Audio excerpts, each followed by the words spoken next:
नरेंद्र मोदी झाली तुमची 15 वर्ष.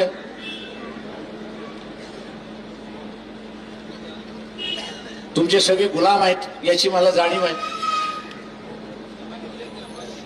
पण एप्रिल पर्यंत थांबा.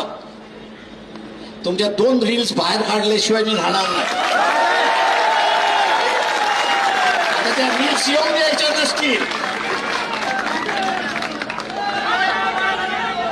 त्या रील्स येऊन द्यायच्या नसतील. त्या रील्स येऊन द्यायच्या नसतील. त्या रील्स येऊ द्यायच्या नसतील तर खुर्ची खाली करा. पेन्शन थांबवा. आमच्या पुढे 2च मार्ग आहेत. एक तर देशाला वाचवा आणि ते जर करायचं असेल तर तुम्हाला संपवा. आणि तुम्हाला इज्जत वाचवायची असेल तर तुम्ही खाली करा आणि असताना बघून घेऊ.